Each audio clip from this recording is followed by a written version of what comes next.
28వ కీర్తన 103వ వచనాన్ని అందరం కలిసి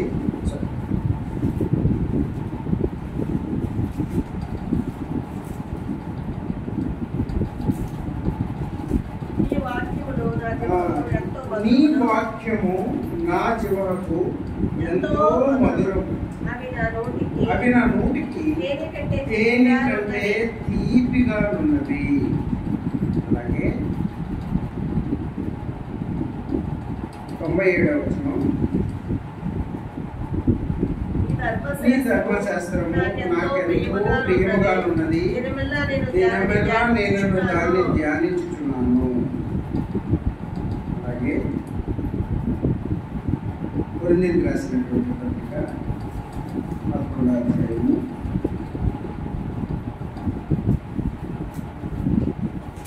22వ వచనం, కాబట్టి ప్రతి మనుష్యుడు తాను పరీక్షించుకునవలెను, అలా చేసి ఆ తిని తిని ఆ పాత్రలోనే త్రాగవలెను. చిన్న ప్రార్థన. దేవా యేసయ్య పరిశుద్ధుడా, జీవగల జీవాత్మకి సర్వాధికారి ఆరాధనలో నడిపిస్తూ వచ్చారు. దాన్ని బట్టి మీకు వందనాలు. మేము ఆరాధన చేయడానికి బట్టి ప్రభావం ఉన్నాను. అలాగే బలవర్తమానం అంతట్లో మీరు ఉండండి. దేవా ఆయన చక్కగా మాతో మాట్లాడండి. ఈ మాట కోసం మా మాట దయచేయండి. దేవా మా కుటుంబాలని ప్రభా నాయన ఆదరించండి. దేవా మా అందరితో మాట్లాడి మమ్మల్ని అందరినీ దీవించి దేవా వాక్యంలో స్థిరపరిచి బలపరిచి దేవా మమ్మల్ని దీవించమని క్రీస్తు శ్రేష్టమైన నామములో ప్రార్థన చేయాలి.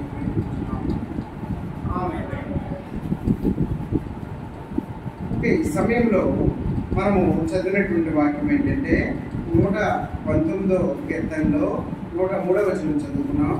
నీ వాక్యంలో నా జీవకు ఎంతో మధురము. జీవ అంటే నాలుక, మన నోటికి ఎంతో మధురములు. అవి నా నోటికి దేనికంటే తీపిగా ఉన్నాయి.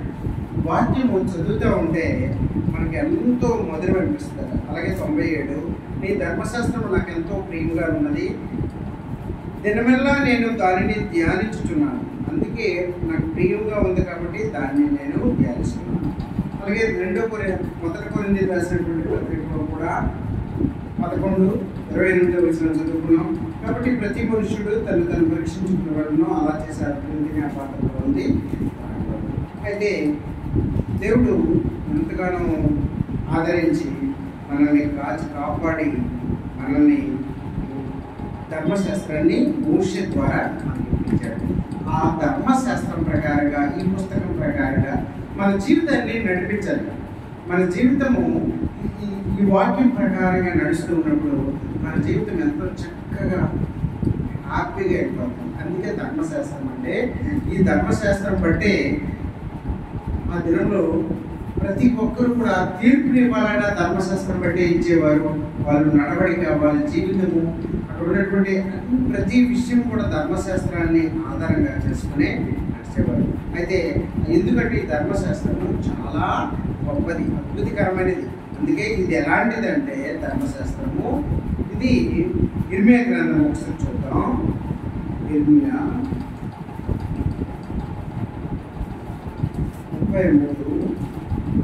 33వ వచనం, నాకు మొరపెట్టుము, నేను నీకు ఉత్తరమిచ్చెదను, నీవు గ్రహింపలేని గొప్ప సంగతులను, గూఢమైన సంగతులను నీకు తెలియజేస్తాను అంటాడు.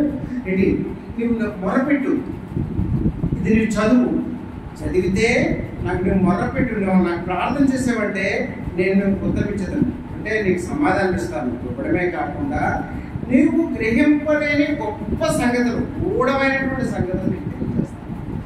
నీకు ఎప్పుడు గ్రహించలేవు నాటి సంగతుల్ని నీకు తెలియజేస్తున్నాను. ఇది చదవడం నేర్చుకోవాలి. మనం ఏంటి అంటే, కొంతమందికి చాలా మందికి ఒకసారి నాకు మాస్టర్ గారు ఇచ్చారు. మాస్టర్ గారికి ఆయన అసలు చదవడం రాదట ఆయనకి, కానీ ఎంత చక్కగా ప్రతి వాక్యం చెప్తున్నాడు. ఆయన వాక్యం చెప్తూ ఉన్నప్పుడు మనకి ప్రతి రిఫరెన్స్ కూడా ఆయనకి అలాగా మైండ్లో ఉండిపోయాయి. అంటే ఆయన ఎంతో చదువుకున్నాడు ఏమనుకున్నాం, కానీ చదువుకోలేని వాళ్ళు కూడా దీన్ని చదవచ్చాడు. చాలా మందితో చదివించి దాన్ని వినొచ్చు, విని దాన్ని అర్థం చేసుకుని దాన్ని అండర్స్టాండ్ చేసుకుని ఆ ప్రకారంగా మన జీవితాన్ని అన్వయించుకోవచ్చు, నడుపుకోవచ్చు. ఏంటి ఎందుకంటే ఎందుకు అంటే మనము ఈ ధర్మశాస్త్రం బట్టి మన జీవితాలు అనేవి ఉంటాయి. మన బైబిల్ని బట్టి మన జీవితాన్ని నడవాలి, బైబిల్ని బట్టి మన జీవితాన్ని నడిపించుకోవాలి. బైబిల్ ఏం చెప్తాడు, దేవుడు నాతో ఏం మాట్లాడతాడో నేను అది చేయాలని ఆలోచన మనకి ఉండాలి. మనకు ప్రతి విషయాన్ని ధర్మశాస్త్రం చెప్తుంది. ప్రతి విషయాన్ని మనం ఎలా నడవాలి, మన జీవితం ఎలా నడిపించుకోవాలి, మనం ఎలా ప్రవర్తించాలి, మన మాట తీరు ఎలా ఉండాలి అన్ని విషయాల కోసం కూడా చెప్తారు. అందుకే నీ జీవనం కంట్రోల్లో పెట్టుకో, నీ రూట్ కంట్రోల్లో పెట్టుకో అని చెప్తారు. భార్య భర్తలు ఎలా ఉండాలో, అన్నదమ్ములు ఎలా ఉండాలో, అక్క చెల్లెళ్ళు ఎలా ఉండాలో దీంట్లో పాపం కూడా మెన్షన్ చేస్తూ ఉంటాడు. ఎందుకంటే వాళ్ళు అలా చేయడం వలన వాళ్ళు ఏమైపోయారు, పూర్తిగా నశించిపోయారు, నాశనం అయిపోయారు అనే విషయాన్ని బట్టి గ్రహించడానికి అది ఏర్పాటు చేసేది. అందుకే మనము ఈ ధర్మశాస్త్రము చాలా గొప్ప గొప్ప విషయాలు, గొప్ప సంగతులు మనకు తెలియజేస్తారు. ఆ సంగతులు మనం ఎరగాలంటే ధర్మశాస్త్రం వినాలి, ధర్మశాస్త్రం గ్రహించాలి, ధర్మశాస్త్రం ప్రకారం మనం జీవించాలి. అది ఎవరికి ఏం కావాలో అది ఇస్తారు. మనం ఒక మాటలో చెప్పాలంటే ఇప్పుడు పిల్లలు ఉన్నారు, పిల్లలు వాళ్ళ చదువు కావాలి, వాళ్ళ జ్ఞానం కావాలి, ఆ జ్ఞానమే ఇస్తుంది, ఆ జ్ఞానమే ఇస్తుంది. దేవుడు ఏం చెప్తాడంటే జ్ఞానం ఎక్కడా లేదు, జ్ఞానం దేవుని దగ్గరే ఉంది, అది మనం అడిగి తీసుకోవాలి. యెహోవా యందు భయభక్తులు కలిగేటంటే జ్ఞానం మనకు అది కలిగి ఉండాలి. అది ఆటోమేటిక్గా జ్ఞానం అనేది మనకి వస్తుంది. అదే వ్యాపారస్తులు ఉన్నారు, ఆ వ్యాపారస్తులకు కావాల్సిన వ్యాపారస్తులకు వస్తుంది. అలాగే ఉద్యోగస్తులు ఉన్నారు, ఉద్యోగస్తులకు కావాల్సిన ఉద్యోగస్తులకు వస్తుంది. ఇది ప్రతి విషయం కూడా ఈ ధర్మశాస్త్రం ప్రకారంగానే వస్తుంది. కాబట్టి ధర్మశాస్త్రాన్ని మనము చదవాలి, వినాలి, ఆ ధర్మశాస్త్రం ప్రకారంగా జీవించాలి. ఎందుకంటే అది అది మనము ఈ ధర్మశాస్త్రం ప్రకారంగా ఉంటే మన జీవితాలు ఎలా ఉంటాయి అనేది ఒకసారి చూద్దాం. మనం కలిసి ఉండాలి. ధర్మశాస్త్రంలో మనం ఎలా ఉండాలంటే దాంట్లో నిలిచి ఉండాలి, ధర్మశాస్త్రంలో నిలిచి ఉండాలి. 1 యోహాను రాసినటువంటి 1 యోహాను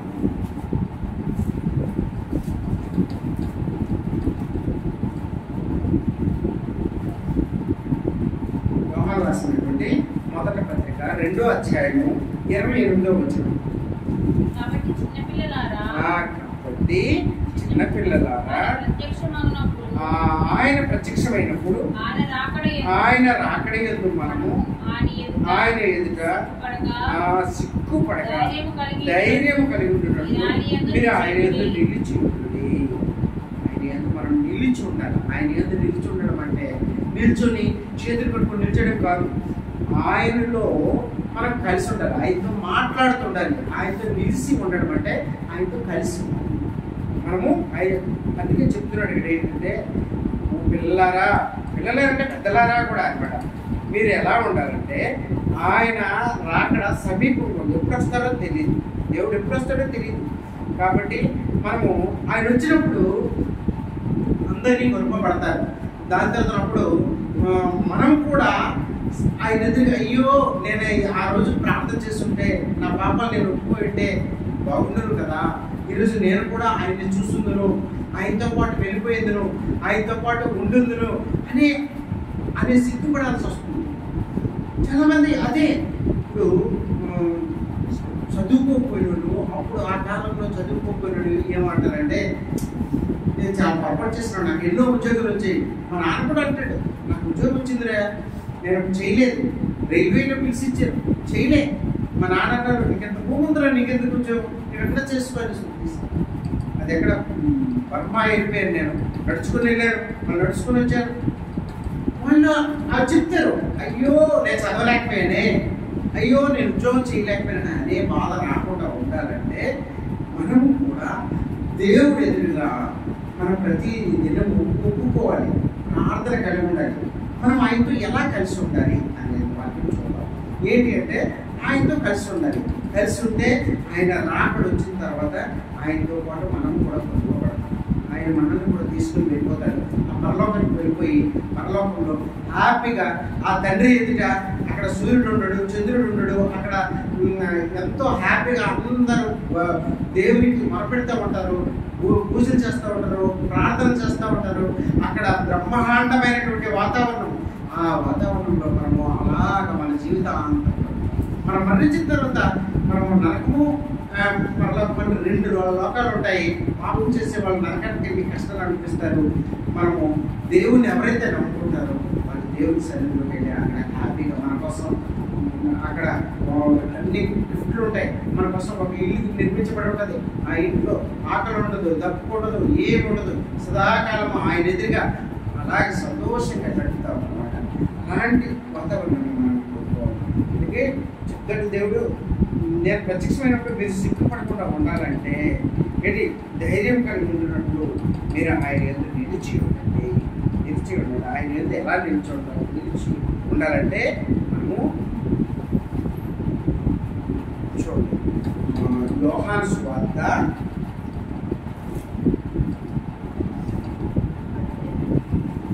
15వ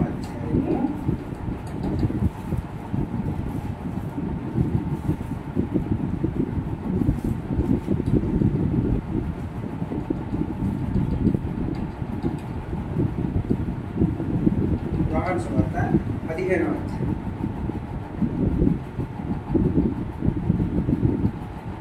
5వ వచనం. ద్రాక్షవల్లి నేను తీగల మీద ఎవరు నా యందు నిలిచి ఉండునో నేను ఎవరి యందు నిలిచి ఉండునో వాడు గొప్పగా ఫలించును, నాకు వేరుగా ఉండి మీరు ఏమి చేయలేదు. దేవుడు ఏంటి యేసు ప్రభు ఒక ఉపమాన రీతిలో మనకి చెప్పాడు. ఏంటి అంటే నేను ద్రాక్షవల్లిని, మీరు తీగలు. మనకి ఎలా చెప్పాడంటే నేను ద్రాక్షవల్లిని అంటే ద్రాక్ష వద్దు, మీరు దానికి ముడిసినటువంటి తీగలు. మీరు ఆ తీగలు ద్రాక్షవల్లితో కలిసి ఉంటే కానీ తీగ ఎలా ఫలించదో, ఆ ద్రాక్షవల్లితో అది కలిసి లేదనుకోండి దానికి కావాల్సిన ఆహార పదార్థాలు అందవు, దానికి కావాల్సిన నీరు అందదు, దానికి కావాల్సిన పోషకాలు అందవు, అది ఎండిపోతుంది. అదనమాట. మరి ఎవరైతే ఈ ద్రాక్ష తోట వేశారో అతను ఏం చేస్తాడు, ఈ తీగ ఎప్పుడైతే ద్రాక్ష బొడ్డుతో కలిసి లేదో దాన్ని కటింగ్ చేస్తాడు. కట్ చేసి దాన్ని తీసేస్తాడు, ఒక దగ్గర వేసేస్తాడు. అది ఎండకి ఎండిపోతుంది, దాన్ని అంతా తీసుకుని కాల్చేస్తాడు. మన పరిస్థితి అలా. మన పరిస్థితి ఏమవుతుందంటే ఒక ద్రాక్షవల్లికి తీగలు ఎలా కలిసి ఉంటాయో అలా మనము దేవుడితో కలిసి ఉంటాం. మన లైఫ్ ఎలా ఉండాలంటే ఎప్పుడు జీవితాంతం ప్రతి విషయాన్ని ప్రార్థన చేయాలి. ప్రతి విషయాన్ని ప్రార్థన చేసి దేవుడిని అడగాలి, దేవుడితో మాట్లాడి. నీకేం మూసుకున్నప్పుడు, నీకెప్పుడు లేనప్పుడు దేవుడితోనే మాట్లాడు. చక్కగా హ్యాపీగా సంతోషంగా కూర్చొని దేవుని దగ్గర నీ మొరపెట్టుకొని నీ బాధలను ఆయన దగ్గర చెప్పుకున్నప్పుడు, నీ బాధలు ఆయనకి చెప్తున్నప్పుడు ఆయన నీకు సమాధానం ఇస్తాడు. కొన్నిసార్లు కొన్ని ప్రశ్నలకి సమాధానం మనకు దొరకకపోయినప్పుడు ఆ ప్రశ్నలకి ఆయన అడిగినప్పుడు ఆయనే మనకు సమాధానం చెప్తాడు. చక్కనైన సమాధానం, అద్భుతమైన సమాధానం. కొన్ని సమయాల్లో మనం ఏం చేయాలో మనకు తెలియదు. చేయకపోయినప్పుడు మనం ప్రార్థన చేసుకున్నప్పుడు ఎలా చేయాలో ఎందుకు చేయాలో కూడా చెప్తాడు. అందుకే నేను ద్రాక్షవల్లిని, మీరు తీగలు. ఎవరు నా యందు నిలిచి ఉందురో నేను ఎవరి యందు నిలిచి ఉందునో వాడు బహుగా ఫలించును. మనం ఫలించాలంటే మన మానవ జీవితంలో కూడా మనం బహుగా ఫలించాలంటే, మనం ఉన్నతమైన జీవితం కలిగి ఉండాలంటే, మంచి ఉద్యోగం సంపాదించాలంటే, మంచి మార్పులు సంపాదించాలంటే, వ్యాపారంలో రాణించాలంటే, మన జీవితంలో ఆరోగ్యంగా ఉండాలంటే ఆయనతో కలిసి ఉండాలి. అన్నిటికీ కారణం అదొకటే. ఏంటి అంటే ద్రాక్ష పండుకి తీగలు ఎలా కలిసి ఉంటాయో మనం కూడా ద్రాక్షవల్లి దేవుడు అనుకుంటే, మనం తీగలు అనుకుంటే ఎలా కలిసి ఉంటామో మనం కూడా దేవునితో నిత్యం కలిసి ఉండాలి. ప్రతి దినము ఉదయాన్ని ప్రార్థన చేయాలి, రాత్రి పడుకున్నప్పుడు ప్రార్థన చేసుకోవాలి, ప్రార్థన చేసుకోవాలి. ప్రతి విషయాన్ని దేవుడితో అడగాలి, దేవుడితో మాట్లాడాలి. అది చేసినప్పుడు దేవుడు అంటాడు, మీరు బహుగా ఫలించాలంటే మీరు నాతో కలిసి ఉండాలి. ఏంటి అదనమాట. అయితే ఇంకేమంటాడంటే దేవుడు ఎలా మాట్లాడతాడంటే నీకు ఏది ఇష్టమో అది అడగడు. నాతో కలిసి ఉంటేనే నేను ఇవ్వగలను, లేకపోతే 7వ వచనంలో దీంట్లోనే నా యందు మీరును మీ అందరూ ఆ మాటల్లో నిలిచేయండి.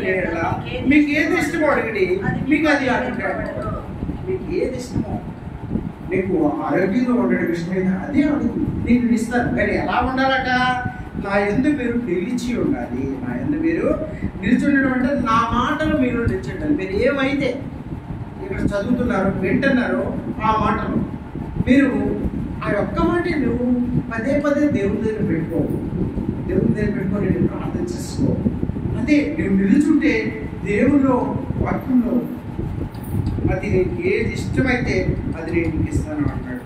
అయితే ఇంకేంటంటాడట? మామూలు ఫలించడం కాదు, బహుగా ఇంకా ఎక్కువ ఫలించాలన్నా మనం వెళ్ళకుండాలో 8వ వచనంలో చెప్పాడు, మీరు బహుగా ఫలించడం వలన నా తండ్రికి మహిమపరచబడును, అందువలన మీరు నా శిష్యులు అవుతారు. నేను నాకు శిష్యులు కూడా చేస్తాను. మీరు నాలో నిలుచుంటే చాలు, నా వాక్యం చదువుకుంటే చాలు, నాలో స్థిరపడితే చాలు, నాలో బలపడితే చాలు.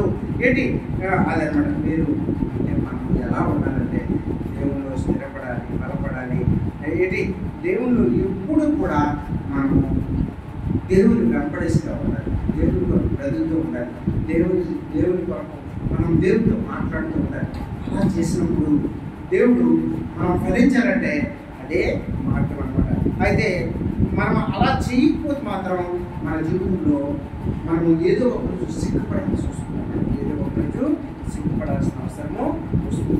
అందుకే మనము ఎలా ఉండాలంటే దేవునితో కలిసి ఉండాలి, దేవునిలో నిలిచి ఉండాలి, వాక్యంలో ఎప్పుడు చదువుకోవాలి, వాక్యం చదువుకొని ఆ వాక్యం ప్రకారంగా జీవిస్తూ ఉండాలన్నమాట.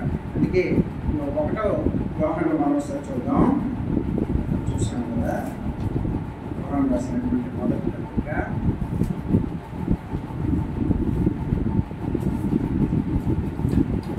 3వ అధ్యాయము 6వ వచనము. ఆయన నిలిచి ఉండేవాడు ఎవడను పాపము చేయడు, పాపం చేయవాడు ఎవడు ఆయన చూడలేదు. చూసారా? ఆయనతో నిలిచి ఉండడం వల్ల, ఆయనతో కలిసి ఉండడం వల్ల, ఆయన వాక్యం చదువుకోవడం వల్ల పాపం చేయడానికి మనం ఇష్టపడం. పాపం నుండి మనము అసలు ఆ జోలికి వెళ్ళడానికి ఇష్టపడం. అబద్ధం ఆడాలన్నా అయ్యో నేను అబద్ధం ఆడేస్తాననే, పొరపాటున అబద్ధం ఆడితే ప్రభు నన్ను క్షమించు అని అడుగుతాం. పాపం చేయడానికి ఏ పాపం కూడా చేయడానికి ఇష్టపడం. అందుకే 7వ వచనంలో అంటాడు, చిన్నపిల్లారా ఎవరిని మిమ్మల్ని మోసపరచుకుని ఆయన నీతిమంతుడై ఉంటున్నట్టు నీతిని జరిగించు ప్రతి వాడును. కాబట్టి ఏంటి, మనము నీతిమంతుడు ఆయన ఎలా ఉన్నాడో అలా ఉండడానికి మనం ప్రయత్నిస్తాం. కాబట్టి మనము ఆయనతో మనము కలిసి ఉండాలి. కలిసి ఉన్నప్పుడు మనం ఏ పాపము చేయము, భయంతో ఉంటాము, భక్తితో ఉంటాము, ఆరోగ్యంతో ఉంటాము, ఫలిస్తాము. మనల్ని ఫలించేటట్లు దేవుడు చేస్తాడు. నీ హృదయ వాంఛను తీరుస్తాడు, బహుగా ఫలించేటట్లు చేస్తాడు. ఇంకా బహుగా ఇవన్నీ కూడా ఇవ్వాలంటే మనం ఏం చేయాలంటే ఆయనతో కలిసి ఉండాలన్నమాట. అదనమాట. అయితే ఈ పాపం అనేది చేయకుండా ఉంటే అది ఎంతో మేలనమాట. అందుకే పాపం చేసేవాడు మరణిస్తాడు. పాపం చేసేవాడు అందుకే ఏ పాపం మనము వెళ్ళకూడదు అనమాట. అందుకే ఎహెజ్కేలులో అంటాడు, ఎహెజ్కేలు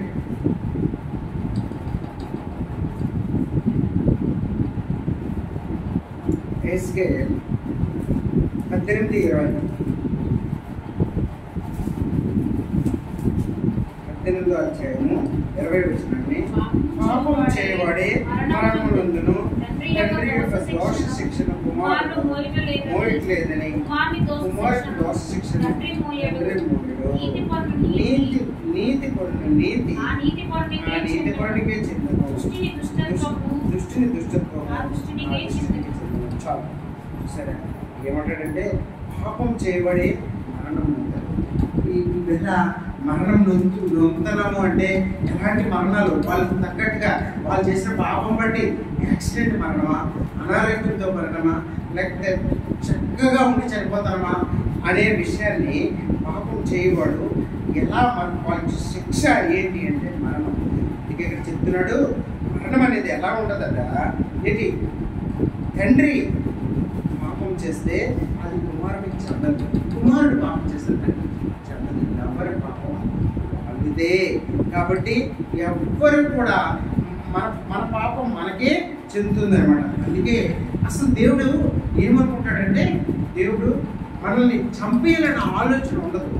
మనం పాపం చేసిన బట్టి మనకి అది ఆ శిక్ష అనేది వస్తుంది. ఇక్కడ చెప్తా చూడండి 23వ వచనంలో, దుష్టుడు మరణం నొందుట చేత నా ఏమాత్రమే సంతోషం కలుగునా వారు తమ ప్రవర్తనను దిద్దుకొని బ్రతుకుటే నాకు సంతోషం. దేవుడు అంటాడు అని మనం ఇప్పుడు యాక్సిడెంట్ అయిపోతుంది. వాడు పాపం చేసి చేసి చేసి బాగా ముదిరి మండైపోయి ఏదో ఒక రోజు మరణిస్తాడు, ఏదో ఒక రోజు మరణిస్తాడు, ఏదో ఒక రోజు తన కష్టాలు అనుభవించి మరణిస్తాడు, అనారోగ్యంతో మరణిస్తాడు. అయితే దేవుడు అంటాడు, దుష్టులు అంటే మరణం చేసేవారు ఏంటి, మీరు కానీ ఏ మాత్రము మీరు మరణం పొందడం నాకు ఇష్టం లేదు. ఏంటి, తమ ప్రవర్తన దిద్దుకొని బ్రతుకుటే నాకు సంతోషం. నాకు మీరు అలా ఉండడమే సంతోషం. ఎలా ఉండాలా? మీ ప్రవర్తన మార్చుకోవాలి. మన ప్రవర్తన మార్చుకొని మనం సరిదిద్దుకోబడాలి. మనం అది ఎప్పుడు జరుగుతుంది? ఆయనతో కలిసి ఉంటుంది.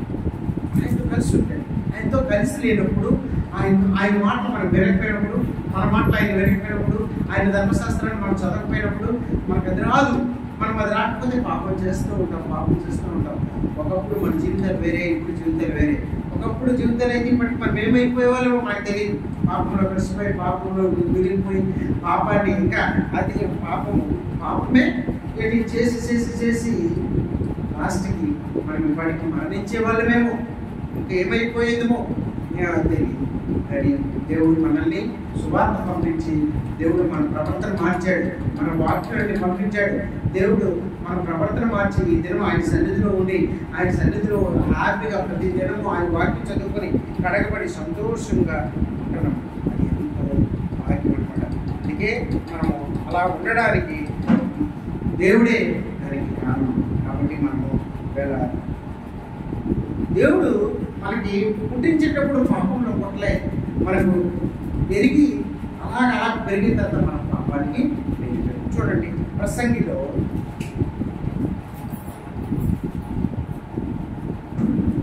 ప్రసంగి 7:29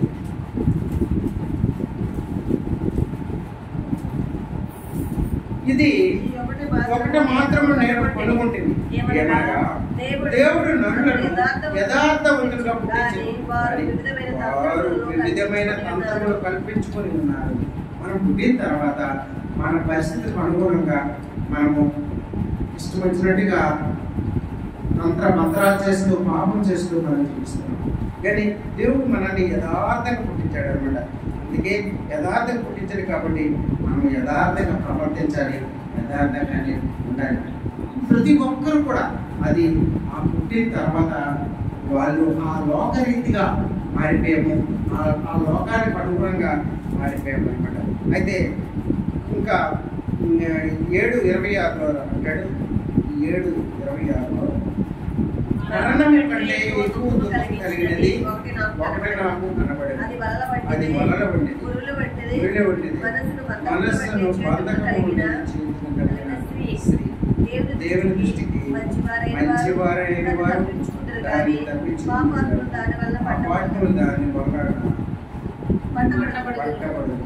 చూసారా, ఇది ఎవరు రాశారంటే ఇది సొలొమోను రాశారు. ఎప్పుడు అంటే పాపములో పడిపోయిన తర్వాత రాశారు.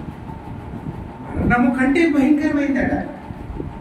అంటే ఈ లోకంలో చాలా మంది నశించిపోయారు, చాలా మంది పాపంలో కలిసిపోయారు.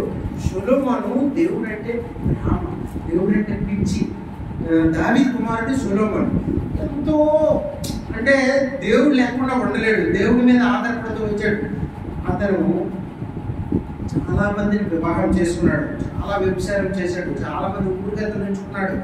లాస్ట్కి ఆయన తెలుసుకుని ప్రసంగి రాశాడు. ఏంటి అంటే మరణం చనిపోవడం అట పర్వాలేదు, కానీ దానికన్నా భయంకరమైనది ఏంటి అంటే స్త్రీ ఊబిలో పడిపోవడం అట. ఎవరైతే అలాంటి వ్యభిచారం పడి చేస్తూ ఉంటారో అది చాలా భయంకరము అని ఆయన రాశాడు. అక్కడ వాళ్ళ జీవితం ఏమవుతుందంటే పూర్తిగా నాశనం అయిపోతారు. లాస్ట్ వాళ్ళ చేతుల్లోకి వెళ్ళిపోతారు. వాళ్ళు ఏది చెప్తే అది పెట్టారు. ఇంకా వాళ్ళు అంత జీవితం అంతా నాశనమే. అన్నిటికన్నా చనిపోవడం మరణము కంటే భయంకరము అని చెప్తా ఉన్నాడు అనమాట. అందుకే పెట్టి మనము ఏం చేయాలంటే మరణము కంటే అంత దుఃఖమైంది. మన దేవుడు ఎందుకు మనతో మాట్లాడతారంటే అలాంటివి ఏవి కూడా చేయకూడదు అనమాట. అందుకే దేవుని క్రియలు చాలా గొప్పవి. ఆయన మనం ఏది చేయాలంటే అది మనం చేయొచ్చు. ఎలాంటిదైనా సరే చేయొచ్చు. మనము మన మనసును మార్పించాలంటే దేవుడు మార్చేస్తాడు. మనకు ఆరోగ్యం కావాలంటే దేవుడు ఇస్తాడు. మనము ఈ లోక రీతిలో నడుచుకోకూడదనే దేవుడు మనల్ని నడిపించాడు. ఏది కావాలన్నా మన జ్ఞానం కావాలంటే దేవుడు ఇస్తాడు. దేవుడి మీద ఆధారపడాలి. దేవుడు మనకి ఇస్తాడు, తప్పకుండా ఇస్తాడు. ప్రతి ఒక్కటి ఇస్తాడు. కానీ మనం దేవుడి మీద ఆధారపడాలి. వాక్యం చదువుకోవాలి. వాక్యం మీద ఆధారపడాలి. ఆ వాక్యం మీద కొంతమంది ఏమనుకుంటారంటే వాళ్ళు వినరు, ఎవరి మాట వినరు.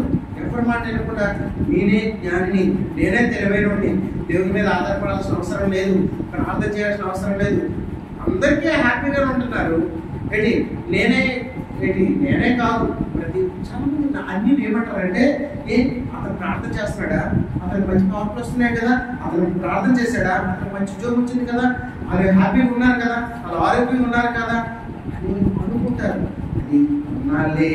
నేను ఆ పరిస్థితి చూసినప్పుడు చాలా నాకు తెలిసిన ఒక ఎంఈఓ ఉన్నాడు. ఎంఈఓ మనం ఏమనుకుంటాము, ఎంఈఓ అంటే మంచి జీతం, చక్కరే జీతం, వాడికి డబ్బులు సంపాదించవచ్చు, చాలా చక్కగా ఉంటాడు. కానీ ఆ పరిస్థితి ఎలా ఉందంటే పిల్లలు లేదు దగ్గర, పిల్లలు ఉన్నారు, ఆ పిల్లలు భార్య వదిలేసి వెళ్ళిపోయారు, దూరం వెళ్ళిపోయారు, వాళ్ళు వేరే దగ్గర ఉంటున్నారు, వీడు వేరే దగ్గర ఉంటున్నాడు, అప్పులు అయిపోయాడు మొత్తం. అది ఎగ్జాంపుల్ చూసినప్పుడు ఎంత బాధ అనిపిస్తుంది అంటే మనము దేవుడి మీద ఆధారపడడానికి దేవుడి మీద ఆధారపడతాం, వాక్యం చదువుకుంటాం. అందుకే మనం ప్రతి దినాన్ని దేవుడికి అప్పచెప్పుకోవాలి, దేవుడిని అడగాలి. దేవుడికి ఈ దినం పరిస్థితిని అంతా మనం అప్పచెప్పుకోవాలి. ప్రభా నాకు ఈ పరిస్థితి, ఈ దినము వాళ్ళ మాట అనేసారు, మనం క్షమించబడతాం, వాళ్ళని క్షమిస్తాం. చూసారా, అది ఎంత వాక్యం చెప్పండి. మనం కూర్చొని ప్రభా అనేసి ప్రార్థన చేసుకున్నప్పుడు వాళ్ళు తెలియక అనేసారు, ప్రభా నన్ను క్షమించు వాళ్ళ అంటే దానికోసం మనం పశ్చాత్తాపడినప్పుడు మన మనసులో ఒక రకమైనటువంటి రియలైజేషన్ వస్తుంది. మనము ఎలాంటి అడుగు మనకు వస్తుందంటే క్షమించేస్తాం. నువ్వు కానీ ఆ ప్రార్థన చేయకుండా ఉంటే నేనే అందుకంటే తక్కువ, సరిగా చూసుకుందాం, ఆడెంత నేనెంత చూసినా అలాగలా పెరిగిపోద్ది. అది కనిపిస్తే మాట్లాడడం, వాళ్ళు కనిపిస్తే వాళ్ళతో జోలికి వెళ్ళడం. అదే కానీ నువ్వు ప్రార్థన చేయగలిగితే నీలో క్షమాపణ పనికి వస్తుంది. నీకు లేకపోతే అనారోగ్య పరిస్థితిలో నువ్వు ఎక్కడికి వెళ్ళాలా, ఏం చేయాలన్నప్పుడు ప్రార్థన చేసుకున్నప్పుడు దేవుడు నీకు ఉపయోగిస్తాడు. నేను ఆర్థిక పరిస్థితుల్లో దేవుడు నీకు ఉపయోగిస్తాడు. ప్రతి దానికి ప్రార్థనే. చదువుకున్న విద్యార్థులు అయితే దేవుని దగ్గర పెట్టి మొరపెట్టుకున్నప్పుడు జ్ఞానాన్ని ఇస్తాడు, జ్ఞానంతో నింపుతాడు, జ్ఞానాన్ని మనకి ఇస్తాడు దేవుడు. మనం ఆ జ్ఞానాన్ని బట్టి మనం అలాగే పైకి వెళ్ళాలి తెలుసుకుంటాం. ఒకటే వాక్యం ఏంటి అంటే ఈ సామెతలు 3:5-6 చూద్దాం. సామెతలు 3వ అధ్యాయము 5-6 వచనాలు చదువుదాం. నీ స్వబుద్ధిని ఆధారం చేసుకునగా నీ పూర్ణ హృదయంతో దేవుని నమ్మిక ఉంచము, నీ ప్రవర్తన ఎంతటి ఆయన అధికారంలో ఒప్పుకొనుము, అప్పుడు ఆయన నీ త్రోవను సరళం చేయను. నేను జ్ఞానిని కదా అని అనుకునవద్దు, నిదోబోయేది భయభక్తులు కడిగి చెడుతలను విడిచిపెట్టుము, ఇప్పుడు నీ దేహమునకు ఆరోగ్యము నీ ఎముకలకు చూసారు. ఎలా ఉండాలంటే మన స్వబుద్ధిని, మన సొంత బుద్ధిని ఆధారం చేసుకోకూడదు. ప్రతి విషయానికి మన దేవుడి మీద ఆధారపడాలి. మన బుద్ధిని ఆధారం చేసుకున్నాం అనుకోండి, నీ పూర్ణ హృదయంతో ఎదురుబడిన నమ్మిక ఉంచు, ఉంచాలి, విశ్వాసం ఉంచాలి. విశ్వాసం లేకుండా దేవుడికి ఇష్టం అసాధ్యం. దేవుడు ఉన్నాడని, నా ప్రార్థన ఆలకిస్తాడని విశ్వాసం కలిగి ఉండాలి.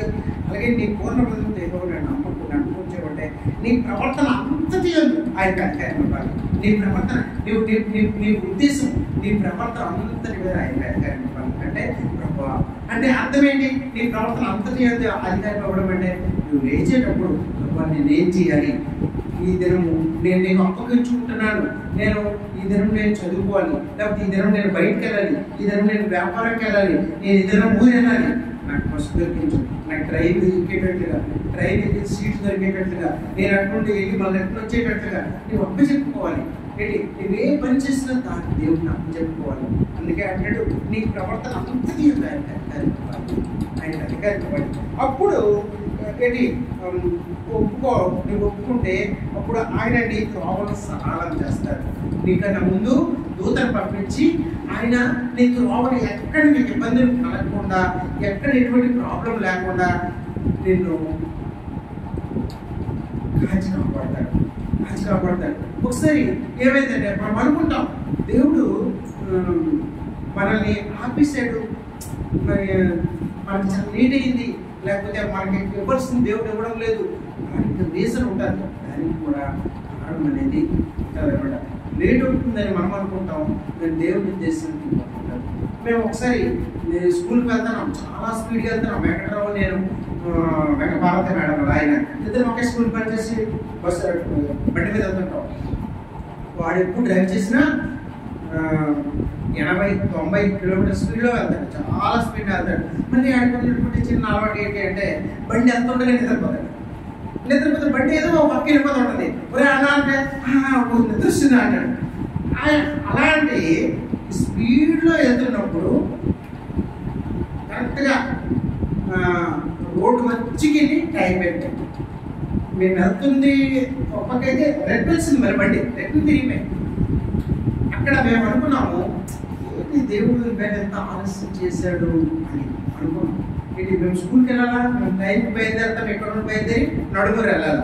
నడుగురు అంటే 25 కిలోమీటర్లు. 25 కిలోమీటర్లు వెళ్ళాలంటే చాలా కష్టమే. కానీ ఇలాంటి అడుగులో ఆడడానికి ఏంటంటే దానికి కూడా మేము వెళ్ళినప్పటికీ మేము లేట్ అవ్వడం మంచిదే అని అనిపించేది. ఎందుకంటే లేట్ అవ్వకపోతే మాకు అక్కడ ఇబ్బందులు కలిగేవి, అలాంటి పరిస్థితి. అందుకే కొన్ని సమయాల్లో రోడ్డుకి అడ్డంగా పెద్ద పాము వచ్చింది. ఒకసారి నాగుపామే, ఆడికి కొంచెం సైట్ ఉండేది. అన్న పాము అంటే ఆడి బ్రేక్ పడిచి కరెక్ట్ పాము దగ్గరికి అయిపోయేది. ఏంటి అలా అంటే మేము చూసి ఒక్కొక్కసారి మేము గాడయ్యాడు, అసలు ఏంటి పరిస్థితి అని. దేవుడు కొన్నిసార్లు మనకి ఏ విషయంలో అయినా, చదువు విషయంలో అవ్వచ్చు, లేకపోతే ఉద్యోగ విషయంలో అవ్వచ్చు, లేకపోతే ఎంప్లాయ్ విషయంలో అవ్వచ్చు, లేకపోతే మన జీవిత విషయంలో ఏదైనా లేట్ చేస్తాడంటే రీజన్ ఉండాలి, కారణం ఉంటుంది. దేవుడు కావాలని ఉంటూనే చేయడు. నువ్వు ఆయనతో కలిసి ఉన్నప్పుడు, ఆయనతో నువ్వు ఎదుగుతున్నప్పుడు దేవుడు నీ మీద ఆయన నీ అధికారమంతా ఆయన అప్పచెప్పినప్పుడు ఆయన నేను నడిపిస్తూ ఉంటాడు. నేను ఎక్కడ కూడా నేను ఎక్కడ కించపరచడు, నేను ఎక్కడ అవమానించడు, నేను ఎక్కడ సిగ్గుపడేటట్టు చేయడు. దేవుడి మీద ఆధారపడడు. ఏంటి అప్పుడు నువ్వు మొత్తం ఎలా ఉండాలి అంటే ఎక్కువ మంది భయభక్తులు కలిగి ఉండాలా. అప్పుడు చాలా మంది ఏమనుకుంటారు, తన ప్రవర్తన అంతటి ఆయనకి అధికారం ఇవ్వాలా, నేనే జ్ఞాని అని నువ్వు అనుకోకూడదు. ఏంటి 7వ వచనంలో అంటాడు నేను జ్ఞానిని కదా అని నువ్వు అనుకోవద్దు. యెహోవా యందు భయభక్తులు కలిగి ఉండి నీ ప్రవర్తన అంతటి మీద అతనికి అధికారం ఉంది. చాలా మంది అనుకుంటారు నాకంటే తెలివైన ఎవరు ఉంటారు, నేను జ్ఞానిని, నేను చాలా తెలివైన అని వాళ్ళు కరెక్ట్గా ఊళ్ళో పడతారు. కరెక్ట్గా వాళ్ళు అలా అనుకుంది సాగదు. ఏమన్నా తెలివితే ఏమాత్రం దేవుడు ఇస్తే అది నిజమైన తెలివితేట, చక్కనైనటువంటి తెలివితేట అదనమాట. అదే మనము ఎప్పుడు కూడా అలాంటి ఆలోచనలు కలిగి ఉండాలి. దేవుడి మీద కలిసి ఉండాలి, దేవుడికి అప్పచెప్పాలి. ఆ దిన ప్రవర్తన అంతని దేవుడికి అప్పచెప్పినప్పుడు మనల్ని నడిపిస్తాడు, ఆదరిస్తాడు, ఆదుకుంటాడు, మనల్ని కాపాడుతాడు, మన అవసరాలు తీరుస్తాడు, మనకు ఉన్నతమైన పొజిషన్లో ఇస్తాడు. మనకి ప్రతిదీ కూడా దేవుడి మీద ఆధారపడ్డాడు. మనం సిగ్గు మర్చిపోవడం ఏంటి, ప్రతి వివాహం విషయంలో ఏంటి మనం అనుకుంటాం కానీ దేవుడికి ఒక ఉద్దేశం ఉండాలి. ఆ ఉద్దేశాన్ని నెరవేరుస్తాడు. ఆ ఉద్దేశం ప్రకారంగా దేవుడు మనల్ని నడిపిస్తాడు. కాబట్టి ప్రతి విషయాన్ని దేవుడి మీద ఆధారపడాలి, దేవుడికి ప్రార్థన చేయాలి, దేవుడితో కలిసి ఉండాలి. ఆయన ఒకటే అంటాడు, తీగే ద్రాక్షావతి ఎలా కలిసి ఉంటే అది ఎదుగుతుందో, అది చాలా మంచి ఫలాన్ని ఇస్తుందో, అది ఫలిస్తుందో, నీవు నేను ఫలించాలంటే ఆయనతో కలిసి ఉండాలి. ఆయనతో ఎప్పుడు కలిసి ఉండాలి, ఆయన ప్రార్థన చేసుకోవాలి.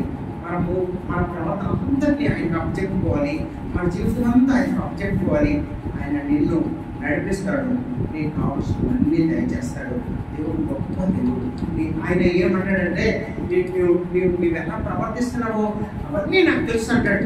నీ అంతరంగం నాకు కావాలంటాడు, నీ హృదయ వాంఛ నాకు కావాలంటాడు. నీ మనసులో ఏమనుకుంటున్నావో అది ఎరిగినటువంటి దేవుడు. ఏంటి ఈవేళ మనము మా అమ్మ పాపం అవుతాడు, మా నాన్న పాపం అవుతాడు, లేకపోతే మా ఇంట్లో చూస్తారు, మన బైబిల్ తీసుకుని ప్రార్థన చేస్తుంటే దేవుడికి అది తెలుసు. నీ హృదయంలో నీ ఎక్కడ కూర్చున్నా, నువ్వు నిల్చున్నా, నీ హృదయపూర్వకంగా చేస్తున్న పని ఆయనకు తెలుసు. ఏంటి మన హృదయపూర్వకంగా బైబిల్ తీసుకుని దేవుని మీద ఆధారపడుతూ ప్రతి పని చేసేటప్పుడు ఆయనతో భయభక్తులు కలిగి చేసినప్పుడు మన హృదయ అంతరంగా లేనటువంటి దేవుడు. మన వరకు బయట మనం చూస్తాము ఏంటి అని ఆయన మన హృదయం లోపల అంతరంగాలను చూస్తాడు. ఆయన అది చూసి మనకి ప్రతిఫలాన్ని ఇస్తాడు, మనల్ని ఆదరిస్తాడు, మనకి ఫలాన్ని ఇస్తాడు, మనల్ని నడిపిస్తాడు. మన హృదయ వాంఛ అంటే మన కోరికలు తీర్చినటువంటి దేవుడు. కాబట్టి మనము ఇంకా మనకి టైం లేదు. దాని తర్వాత మనం ఎప్పుడు కూడా మన జీవితాంతం ఆయనతో పాటు సదాకాలం కలిసి ఆయన అప్పచెప్పుకున్నాం. ప్రతి దినము మన పాపాన్ని మనం కడిగి ఆయన్ని ప్రతి దినం కూడా మనం ఒప్పుకోవాలి. ప్రభా, ఈ దినం నాకు తెలియజేశాను, నన్ను క్షమించాలి. ఉదయాన్నే ప్రార్థన చేసుకుని ఆ దినమంతా ఆయనకు అప్పచెప్పండి. ఏంటి ఆయనతో మనం ఎప్పుడు కలిసి ఉండాలి. కలిసి ఉంటే మనము చక్కగా ఇస్తాం. కాబట్టి ఎవరి వాక్యాన్ని దీవించడం కాక అందరూ మోకరించండి. అందరూ మోకరిస్తే మనము బల్లలో చేయవేస్తున్నాం.